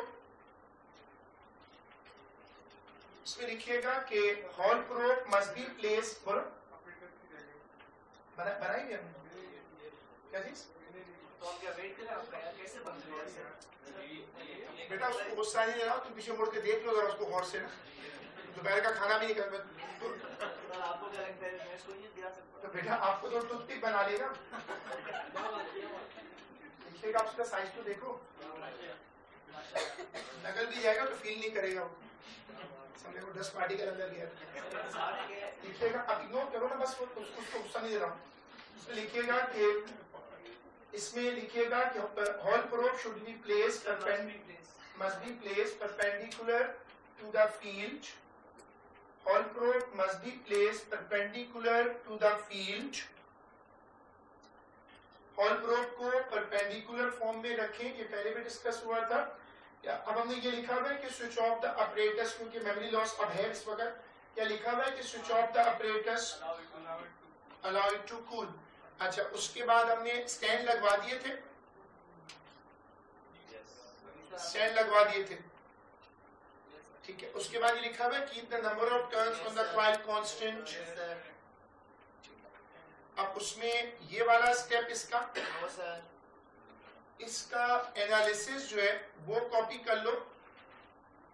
देखो कि record all the values in a table, record all the values in a table and plot a graph, record all the values in a table and plot a graph of B against 1 upon T, plot a graph of B against 1 upon R।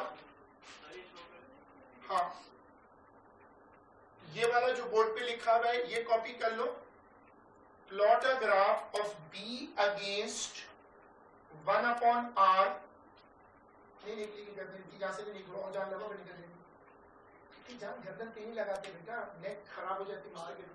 पूरी कोशिश कर रहे हैं कि नेक निकल जाए मेरी, जान नहीं लगाती। वर्टिकल कॉलम पे बहुत बुरा असर पड़ता है।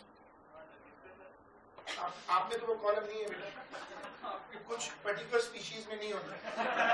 प्लॉट ऑफ ग्राफ और बी, या प्लीज पर्सनली छोड़ या तो नॉन वर्टिब्रेट का इसमें जिक्र हुआ है, तो उसमें वो उसका कुछ थोड़ी, ये तो हमने थोड़ी किया, उसने खुद थोड़ी किया।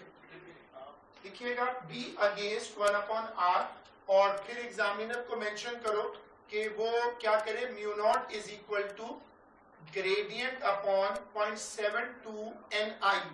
उसके बाद ये कॉपी कर लो यार, मेरे ख्याल में ये n है।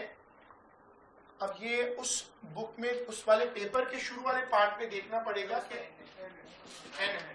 सर n है, ठीक है, बस ठीक है, ऐसा हो गया। ये हमजा बेटा वो दरवाजा प्लीज, कोई अंदर गया क्या? कौन है, कब से गया? हाँ सीरियस है मेरा। हाँ ओ उसका भी रिटेक लगा यार प्लीज। अब हम इस वक्त आधी रात को आत्मा में से ना ही करें तो बेहतर है। अगर एक भी आत्मा इधर आ गई ना सुबह साड़ी पहन के, हाँ जवाब के, हाँ जवाब की होती है, वो स्मेल होगी ना तो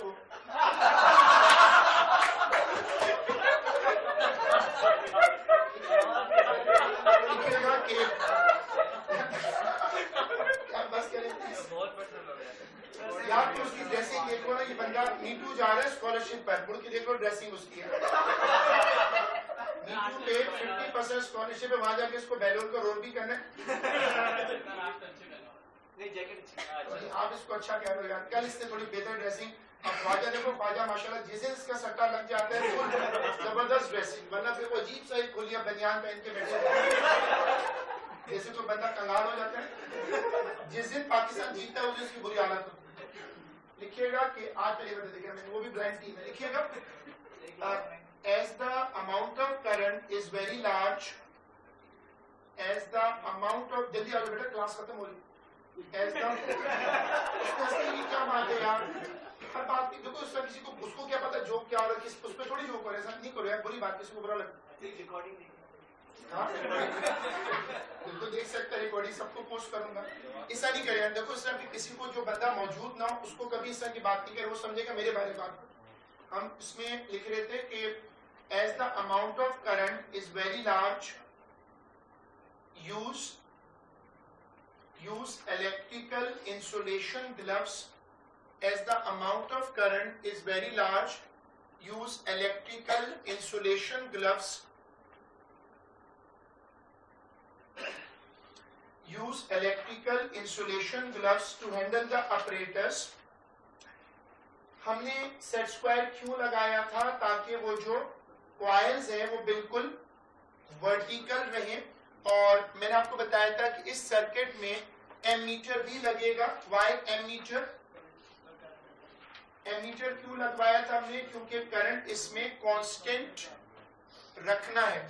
rheostat method to keep Hall probe, कोई ऐसा मेथड बताओ कि आप उसको कंफर्म करो कि हॉल प्रोब परपेंडिकुलर है या नहीं। उसके लिए क्या लगाया था हमने? Set square. To check coils are correctly aligned in parallel. इसको कैसे चेक करेंगे कि दोनों कॉइल्स बिल्कुल पैरेलल हो? अगेन सेट स्क्वायर यूज कर लो। Repeat experiment with Hall probe, reverse and average. ये एक चीज है जो मैंने मिस की है, और मेजरमेंट ऑफ डी बाकी चीजें कवर है, लेकिन ये ब्लू वाला मिस हुआ है कि हॉल प्रोब को एक मर्तबा ऊपर रख के रीड करो और एक मरतबा घुमाकर नीचे से लाओ, यानी एक मरतबा उसका वो जो डिस्क है वो डाउन हो, फिर एक मरतबा डिस्क अप हो। तो मैंने गलती की है, ये मिस हुआ है। ये ब्लू वाला कॉपी कर ले, इसलिए यार कि गलती तो किसी से भी हो सकती है।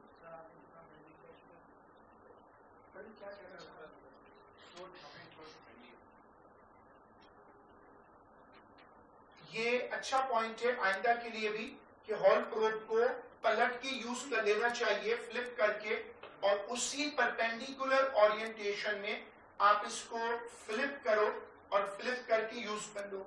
जून 14 का 52 या 53 देखो कि ये हुआ है।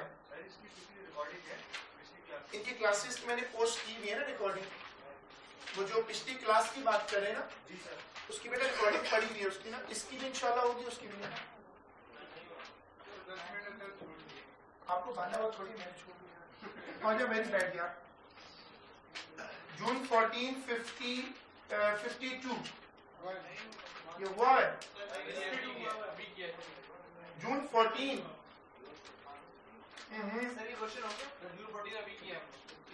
अभी कैसे कर लिया? तो ये अब ये अभी कौन सा किया फिर? जून फिर 51 चेक करो।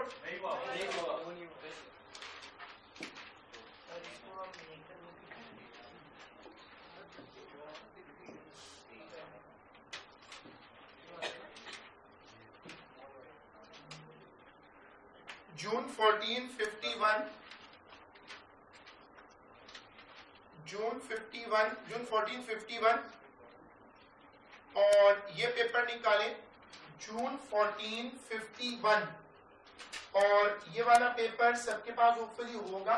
मैंने कहा था कि एक इन्वेस्टमेंट कर लें, बुक खरीद लें, तो स्कूल में और ट्यूशन दोनों जगह हेल्प कर सकती है और फिर उसी में लिखते रहें, उसमें फायदा एक रिकॉर्ड बन जाता है।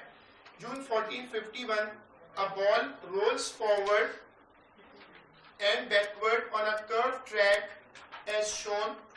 एक बॉल है जो एक कर्व ट्रैक पर फॉरवर्ड और बैकवर्ड ऐसे रोल कर रही है। बॉल इस तरह कर्व ट्रैक पर फॉरवर्ड और बैकवर्ड रोल करेगी। वो आपसे कह रहे हैं कि it is suggested that the period of the oscillation is related to the radius of the ball and the radius of curvature of the track by the relationship. आगे उसने एक अजीब सा फॉर्मूला दिया है टी स्क्वायर करके, कहते हैं g is the acceleration of free fall और बाकी चीजें उसने ऊपर डिफाइन कर दी हैं। अब आपको ये ख्याल रखना होता है कि ये इक्वेशंस बड़ी अजीब सी लेता है, तो आप पेपर में स्मार्ट रहिएगा, जरूर पढ़िएगा कि कौन से लेटर का क्या मतलब है। कुछ बच्चे बेवकूफी करते हैं, वो सोचते हैं कि नहीं इसकी क्या जरूरत है। इसकी जरूरत है क्योंकि आपको पता तो हो कि आपको क्या क्या चीजें निकालनी है। उसने बता दिया कि r का मतलब रेडियस ऑफ द बॉल है और रेडियस ऑफ द कर्वेचर को उसको क्या कह रहे हैं c, और बाकी जो पाई और g है वो कांस्टेंट है, t जो है वो टाइम पीरियड है। कहते हैं बाकी सारा ऑपरेटर्स आपको फ्लेक्सिबल ट्रैक दिया हुआ है, बाकी स्टैंडर्ड ऑपरेटर्स हैं। कहता है आप एक एक्सपेरिमेंट बनाओ to test the relation between t and r और ये बताओ कि आप किस तरह c का मतलब क्या है कर्वेचर, वो जो कर्व हुआ हुआ पार्ट है उसको कैसे निकालोगे, जो कर्वेचर है उसको किससे निकालोगे। अब उसमें वेरिएबल डिफाइन करवाओ, जो r होगा वो हम बदलेंगे। r क्या चीज है, व्हाट इज r, किसका, बॉल का रेडियस। फिर वही बात r बदलू कैसे, मेक द बॉल बिगर, दूसरी ball with a bigger radius, ठीक है। अब ये बताओ t टाइम पीरियड डिपेंडेंट है और रेडियस ऑफ कर्वेचर क्या रखूं। ये जो मटेरियल कह रहा है क्या इस तरह कर्व्ड है या ये कर्व किया हुआ है, कर्व किया होगा ना इसने, लेकिन अब ये नहीं पता कि वो रहेगा सीधा, वो ऐसी कर्व रहेगा या छोड़ेंगे तो सीधा हो जाएगा। जैसे वो आर्क होती है जो बच्चों के पास होती है आर्क, अगर ये उसका पार्ट है फिर तो टेढ़ा रहेगा। आप जल्दी से वेरिएबल नोट कर लो जून 14। हाँ बिल्कुल, वो वेरिएबल का पार्ट होता है, वो कंट्रोल में आ जाता है, लेकिन पेपर में आप ऑर्डर मिस कर सकते हो, आपको चीजें पूरी करनी होती। मैंने एक बार पहले भी एक्सप्लेन किया था कि हम क्यों पैराग्राफिंग हेडिंग नहीं करते। अगर आपने हेडिंग डाल दी और वहां पर आप कुछ भूल गए तो फिर ये आपकी जिम्मेदारी है, और अगर आप पूरा नहीं लिख सके लाइनें छोड़ने की वजह से तो ये भी आपकी जिम्मेदारी होगी। कैम्ब्रिज ने फिजिक्स में ये कंसेशन दिया हुआ है कि आप कंटिन्यूअस प्रोज में लिखते जाएं, याद आता जाए और लिखते जाएं। जैसे अगर कोई बच्चा यहीं पर प्रिकॉशन लिख दे तो वो एक्सेप्ट कर लेता, लेकिन अगर उसने हेडिंग डाल दी और फिर वो भूल गया तो फिर फंस जाएगा। उसके बाद ऑपरेटर्स, इसका ऑपरेटर्स कैसे सेट करूं। इसमें एक ट्रैक है और वो जो ट्रैक है उस पर मुझे किसको रखना है, बॉल को। बॉल का रेडियस कैसे लाऊं, वर्नियर कैलिपर में मुख्तलिफ पोजीशन पे इसका डायमीटर नोट करूं और डायमीटर को हाफ कर दूं। माइक्रोमीटर स्क्रू गॉज को भी इस्तेमाल कर सकता हूं। ऑसिलेशन का टाइम कैसे लूंगा, स्टॉप क्लॉक से, और स्टॉप क्लॉक डिजिटल हो तो बेहतर है, एनालॉग दूसरा ऑप्शन होगा। और उसके बाद ये लाइट गेट्स हैं। व्हाट आर लाइट गेट्स, जिनके सामने से कुछ चीज गुजरे, जैसे वॉक थ्रू गेट में लगे होते हैं इंफ्रारेड, जब कुछ गुजरेगा तो ये उसको ऑन करेगा।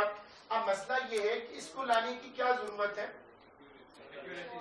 क्या एक्यूरेसी, इससे भी कर सकता हूं, लेकिन ये खुद तो टाइम नोट नहीं करता।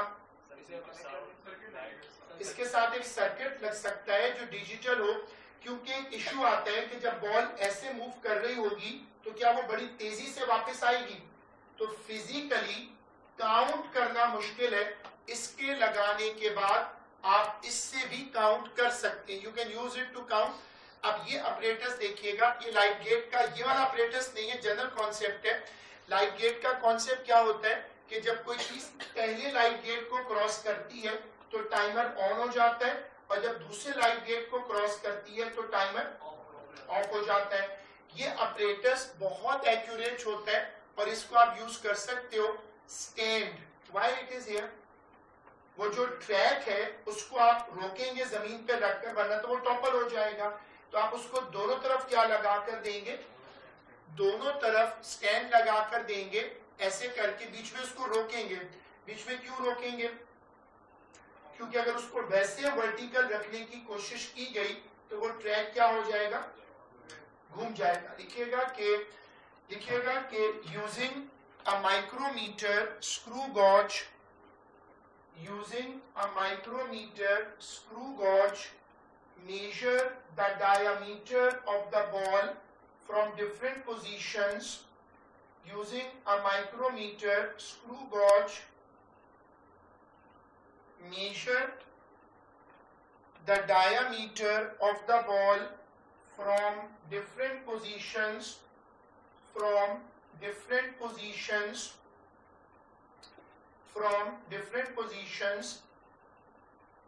then take an average,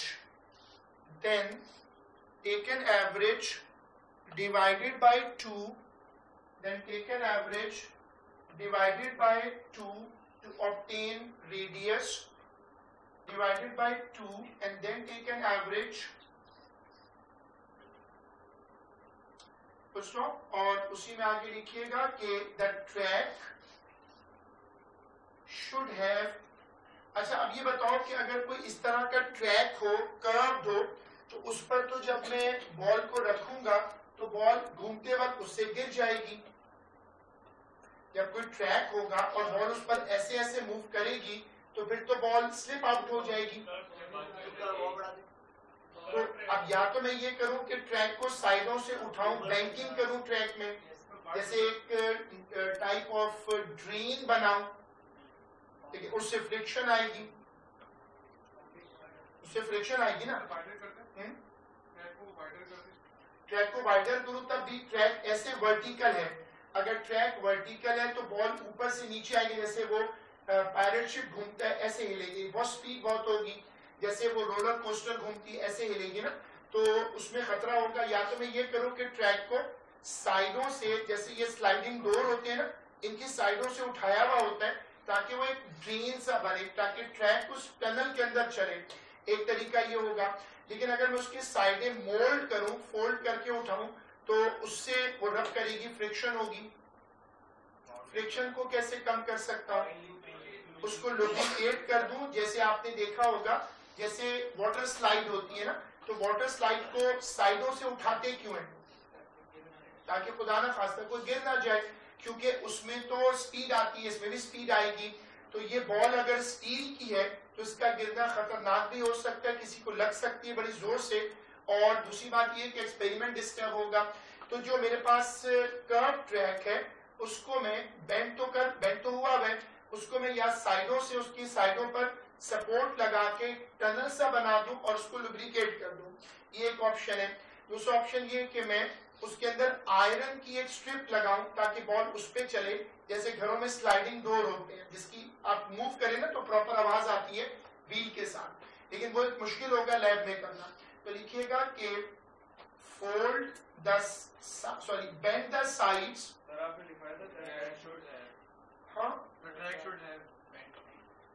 the track should have a constant bend shape throughout the experiment। वो सेंटेंस पूरा कर लीजिएगा। The track should have a constant bend shape throughout the experiment। हाँ, लेकिन हम ये एज्यूम कर सकते हैं ना कि वो बेंड हुआ है, जैसे वो बच्चों का एरो शूटिंग अपरेटस होता है ना, उसमें बेंड होता है, तो ये बेंड होगा, वरना तो ये बार बार खुलेगा, खुल के तो बॉल ऊपर आसमान पे चली जाएगी, इसके अंदर वैसे खुल गया। लिखिएगा जल्दी से लास्ट पॉइंट आज के लिए, लिखिएगा कि bend the sides of the track to make a drain type bend, या फोल्ड का लफ्ज भी लिख सकते हो, bend the sides of the track to make a drain type, then lubricate the inner part to make a drain type, drain नाली जो मेरे इसमें हंसने की क्या बात है, सुनने में गलती हो सकती है ना, हम इसके भाई मुंह पे शौकत मान लो यार, इतनी जोर से जान लगा के नहीं सही इसको ऐसे क्या बोले आपने? to make the drain type, अरे क्या था यार अब बार then क्लास खत्म हो रही है प्लीज, हाँ शाबाश, then lubricate the track, inner part of the track to minimize friction, इसको फिर यहाँ तक रोक लेते हैं और इसको फिर इंशाल्लाह अगली क्लास में कंटिन्यू।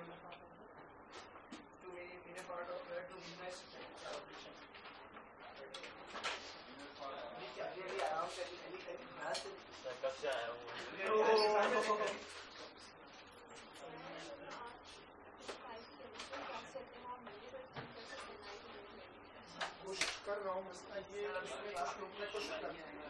ऑप्शन नहीं है।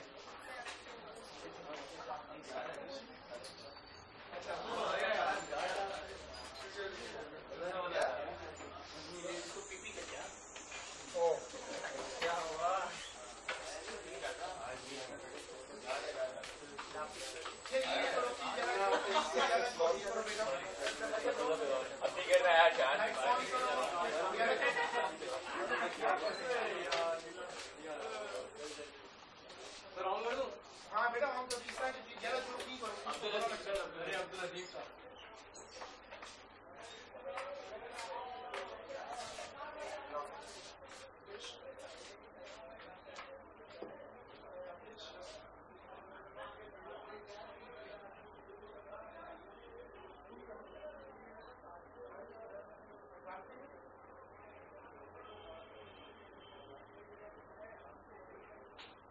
रास्ता क्लियर करो, यहाँ लाइट पे खड़ी हो, लाइट कर दो यार, ऊपर से पीछे पे एक तरफ हो।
रास्ता अगर ज़्यादा क्लियर है